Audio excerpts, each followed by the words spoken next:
Nous allons donc aujourd'hui souffler des bougies en cire naturelle, bien évidemment, cher Eric, des paniers marseillais. Rappelez-nous ce que sont les paniers marseillais. Alors, c'est le premier réseau métropolitain de paniers bio en direct. Hein. C'est le style AMAP. Vous vous rappelez, c'est un mouvement qui a commencé il y a un peu plus de 10 ans. C'est les associations de maintien de l'agriculture paysanne. Donc, on souscrit un abonnement auprès d'un agriculteur. Là, on est au milieu de la semaine bio et locale. La quinzaine bio et locale, c'est l'idéal. Et les 10 ans des paniers marseillais vont tomber pour clôturer cette quinzaine dimanche prochain, après-midi, au parc de la Mirabelle. C'est le terminus du tram Les Cailloles. Les AMAP, la première, c'était donc à Aubagne, donc petit cocorico quand même pour... Oui, aujourd'hui, il y en a partout en France, mais ça a commencé chez nous, dans notre région. Alors évidemment, là, je vous ai apporté un panier qui vient de chez Marie-Claude Mercadal, qui est dans la vallée des Baux, et qui approvisionne mon panier. Voilà. En fait, c'est le panier d'Éric. C'est le mien. Il l'a gentiment amené pour qu'on vous montre ce qu'il y a dedans.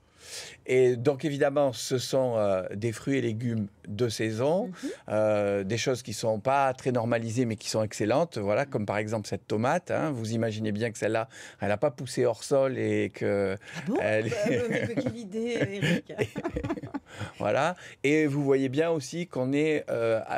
vous l'avez évoqué, à la fin de l'été et presque au début de l'automne. On est donc à cheval entre les deux saisons. On a encore, grosso modo, les légumes à ratatouille, mais on a déjà du potimarron. On a aussi des cocos pour faire la soupe au pistou. Voilà, on a... La différence entre une AMAP et les paniers marseillais, quand même. Alors, les paniers marseillais ont souhaité être bio, parce que agriculture paysanne, ça n'est encadré par aucun cahier des charges ministériel, alors que agriculture biologique, au moins, ça permettait de dire aux gens, voilà, il y a des contrôles, et vous êtes sûr que vous avez des légumes qui sont dans cette norme-là. Alors, qu'est-ce qui s'est passé depuis 10 ans? Évidemment, le réseau a beaucoup grandi, puisqu'aujourd'hui, il y a 30 paniers de quartier dans toute la métropole.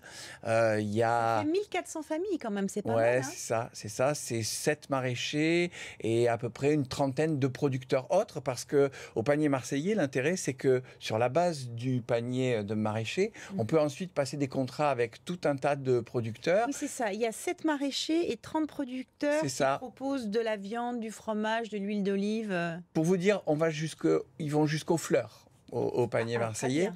Et vous savez que France 3 est aussi partenaire du réseau, puisqu'on est le siège d'un panier de quartier, et qu'il y a dans l'équipe un certain nombre de gens qui s'approvisionnent par cet intermédiaire. Le jeudi soir, ici à France 3, on peut venir chercher ses légumes. Combien ça coûte un panier, Eric? Alors celui-ci coûte 15 €. Oui, il dit 14,50 €. Hein. Oui. Vous avez arrondi entre... Je vous taquine. Voilà. Mais 15 €. Voilà, comme ça, c'est plus simple.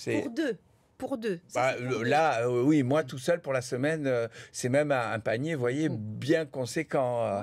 Il m'arrive souvent d'en repasser un peu, puisque vous savez, quand on est journaliste, on n'est pas très sédentaire et on ne mange pas tous ses repas chez soi, donc très souvent on partage. Vous avez partagé avec moi maintenant qui suis sédentaire. Exactement. On a quelques idées reçues cependant sur les paniers d'hiver. On se dit quand même que du chou tous les jours, et pourtant non.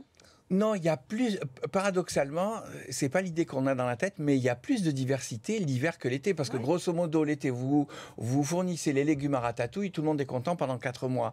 Alors qu'en hiver, vous parliez de la famille des choux, par exemple, mais quel rapport il y a entre le brocoli, le chou rouge? C'est déjà très différent. Et ça, c'est une seule famille. Vous avez toute la famille des potimarrons, vous avez tous les légumes à soupe, poireaux, pommes de terre, carottes et tout ça. On n'a pas évoqué le fenouil. Il y a toutes les salades. En réalité, vous voyez, quand on fait l'inventaire, on s'aperçoit. Voilà. Après, ce qu'il faut savoir aussi, c'est que depuis 10 ans, le système des AMAP et des paniers ont été copiés par pas mal de systèmes commerciaux. On a la ruche qui dit oui, les paniers fraîcheurs des gares SNCF, je mets des... Voilà. Oui, parce que par exemple, voilà, vous voyez bien que quand on crée un truc comme ça, panier fraîcheur, le mot fraîcheur, il est encadré par rien. Donc, vous n'allez pas avoir un cahier des charges contrôlé par le ministère qui va vous permettre de dire, voilà, donc ça permet de faire passer, alors il y a de la place pour tout le monde, Bien sûr.